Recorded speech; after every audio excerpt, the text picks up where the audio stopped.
Bom dia a todos, que a paz do Mestre Jesus nos envolva hoje e sempre. Vamos para mais um Evangelho do Fonte Viva, que será hoje o capítulo 120. Assim será, é o título. E o trechinho tirado do Novo Testamento diz assim: assim é aquele que para si ajunta tesouros e não é rico para com Deus. Está na carta de Lucas, né? Jesus para Lucas, capítulo 12, versículo 21. Guardarás inúmeros títulos de posse sobre as utilidades terrestres, mas se não fores senhor de tua própria alma, todo o teu patrimônio não passará de simples introdução à loucura. Quer dizer, muitas vezes, quantas pessoas que não tem, assim, que consegue juntar poder, dinheiro, posses, bens materiais, de toda quanto for forma, consegue se estabilizar. Mas quantos desses que dentro de si, da sua própria alma, ele não vive tormento, não vive a infelicidade, muitas vezes a depressão, que ele está tão envolvido, né? A pessoa está tão envolvida nos bens materiais, na matéria, que esquece de olhar para dentro de si e ver o que ela tem de bonito, o que ela tem de espiritual, que ela pode estar colocando para fora em favor do próximo. Continuando, multiplicarás em torno de teus pés maravilhosos jardins da alegria juvenil. Entretanto, se não adquirires o conhecimento superior para o roteiro de amanhã, a tua mocidade será a véspera ruidosa da verdadeira velhice. Se nós, no ímpeto da nossa juventude, se na mocidade, na flor da idade, nós esquecermos de vivenciar o espiritual, se nós só focarmos nos prazeres da carne, nos prazeres da vida material, e a gente não semear os valores internos, os valores morais, os valores do coração, não vai adiantar nada, porque quando eu chegar lá na frente, eu vou colher muitas vezes o quê? Uma velhice triste, só de desilusão, de decepção, de questionamentos. E aí começa a vir o porquê que eu estou sofrendo, porquê que eu cheguei nesse ponto, quer dizer, de desilusão. Mas as pessoas esquecem que a gente vai colher o que a gente plantou. Então, plante hoje coisas boas, vivencie coisas boas, tente na medida do possível aprender com o que Deus está nos colocando a todo momento, a todo dia. O sofrimento, as provações, as dores não são por acaso. Então, que eu tire de tudo que eu passo de dolorido, de provações, eu tire um aprendizado positivo. O que Deus de repente está querendo de mim? Que eu deixe de ser deixe de ser um pouquinho menos orgulhosa, menos egoísta, menos vaidosa, menos prepotente.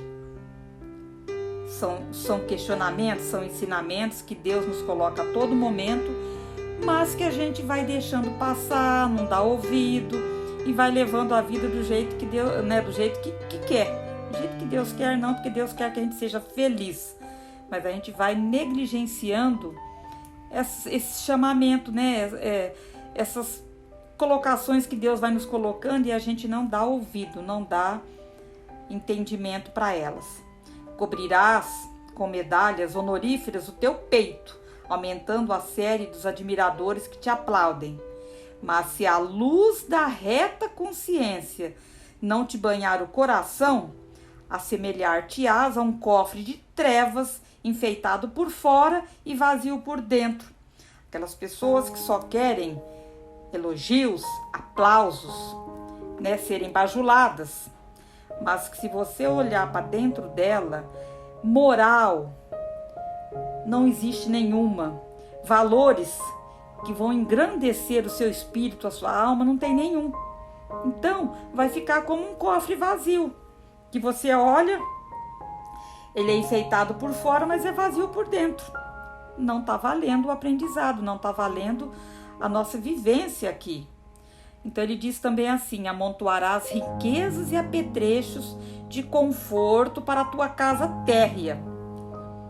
Mas, contudo, se não possuíres na intimidade do lar a harmonia que sustenta a felicidade de viver, o teu domicílio será tão somente um mausoléu adornado. Adianta eu ter um castelo, uma casa boa, uma mansão, encher ela de riquezas, de apetrechos, se dentro da casa não existe amor, não existe harmonia, paz? Quantas pessoas que têm uma casa bonita, uma casa, como se diz, confortável mesmo, cheio de luxo, mas os moradores de dentro dela não têm a paz, não têm a alegria de viver, não têm a harmonia. E é isso que ele está querendo nos dizer, que a gente busque essa paz, essa harmonia de vivência, não nos deixando levar só pelo material. Empilharás moedas de ouro e prata, à sombra das quais falarás com autoridade e influência aos ouvidos do próximo. Todavia, se os teus haveres não se dilatarem em forma de socorro e trabalho, estímulo e educação em favor dos semelhantes, será apenas um viajor descuidado no rumo de pavorosas desilusões. Se eu juntar dinheiro, eu conseguir tudo que eu quero material, eu sou uma pessoa de poder, de posses, mas se eu não colocar como meta minha, como prioridade, eu socorrer de alguma maneira, eu pensar e lembrar do próximo, tentando ajudá-lo e socorrê-lo de alguma maneira, de nada vai valer todo o dinheiro que eu juntar na minha vida. Por quê? Eu não trabalhei dentro de mim a solidariedade, o auxílio, a cooperação. E é isso que Jesus está esperando da gente. Não é proibido a gente ter dinheiro, a gente ter conforto, a gente conseguir as coisas. Mas eu sempre falo, isso não pode ser o principal. Não pode ser o que mais é importante. E ele fecha assim: crescerás horizontalmente, conquistarás o poder e a fama, reverenciar-te-ão a presença física na terra. Só glórias, Só glórias. Mas se não trouxeres contigo os valores do bem, igualará com os infelizes em marcha imprevidente para as ruínas do desencanto. Volto a dizer, você pode estar crescendo, profissionalmente, você vai crescendo, vai conseguindo tudo que você deseja. Dinheiro, fama, poder. Mas se a gente não se conscientizar que nós não estamos aqui para nos servir só a nós, se nós não nos conscientizarmos que estamos aqui para um ajudar o outro, para um tentar, na medida do possível, estender a mão para o outro, de nada valerá tudo que a gente conseguir. No futuro vão vir o quê? Vai vir os desencantos, a decepção, o vazio, que a gente vai entender para que eu tenho tudo isso, para que eu conquistei tudo isso, se ela não conquistou o mais importante, que é dentro do coração dela, dentro do seu espírito, que é os valores de amor, de caridade, de solidariedade, que é o que mais a gente bate na tecla. Jesus passou aqui, deixou o seu evangelho para isso. E depois de tanto tempo a gente ainda continua errando e falhando no mesmo ponto. Então ele fecha dizendo assim: assim será todo aquele que ajunta tesouros para si, sem ser rico para Deus, para com Deus. Quer dizer, ele ajunta tesouros para ele aqui na terra, mas para Deus está muito pobre, porque ele não vivenciou o verdadeiro evangelho, ele não vivenciou a solidariedade, a caridade, fraternidade. São ensinamentos para que a gente tente de alguma maneira estar vivenciando mais. O mundo está precisando de pessoas que tenham mais essa vontade de expandir amor, de expandir solidariedade e menos pessoas egoístas, menos pessoas prepotentes, avarentas, que só pensam nela. Então, assim, são questionamentos para que a gente possa estar refletindo para que lado que eu estou indo, o que eu estou fazendo da minha vida, né? Qual o caminho que eu quero escolher para que lá na frente eu não me arrependa e eu não precise sofrer tanto. Tem uma passagem do livro O Gigante Deitado, da Jane Martins Vilela, que é maravilhoso. Esse livro, para quem não conhece, vale a pena. Jerônimo Mendonça, que foi o gigante deitado, que passou uma vida numa cama, com um saco de areia de 30 quilos em cima do seu peito, para amenizar a sua dor do coração, que ele tinha problemas cardíacos, e que ficou cego. Só que em momento algum ele reclamou, em momento algum ele desistiu de trabalhar em favor do próximo. Então ele nos deu o exemplo de de querer ajudar de alguma maneira com o seu exemplo, levar mais amor, mais solidariedade, mais carinho para as pessoas. E ele percorreu o Brasil todo, levando evangelho, fazendo palestras e ajudando os mais necessitados. E essa passagem aqui do livro chama A Migalha. E começa assim: em Tupaciguara, há muitos anos, na década de 60, Jerônimo lá estava em campanha pela construção do Centro Espírita Ceareiros de Jesus. Na casa do senhor Orlando da Silva, os microfones da rádio rural pediam, rogavam auxílio dos irmãos daquela cidade, com madeira, com materiais de construção. A comunidade era informada do endereço do senhor Orlando, onde Jerônimo estava. Cerca de 18 horas, era por volta das 18 horas da tarde, uma senhora velhinha de 76 anos, apoiando-se no seu bastão, na sua bengala, perguntou se ali se encontrava o moço que havia falado na rádio sobre a construção do centro. Aí ela foi conduzida até o Jerônimo.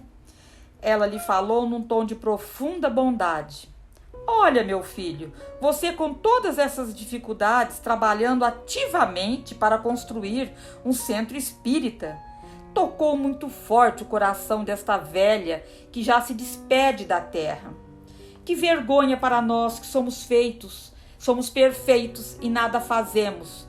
Moro distante, meu filho não possui quase nada, mas não podia deixar de oferecer-lhe meu auxílio. Trouxe-lhe meia dúzia de ovos para o senhor tomar como gemada e ficar mais forte. O senhor precisa continuar falando e iluminando as almas com as verdades de nossa doutrina querida. É pouco que lhe ofereço, mas de todo o coração. Todos os que assistiram à cena ficaram com lágrimas nos olhos de emoção.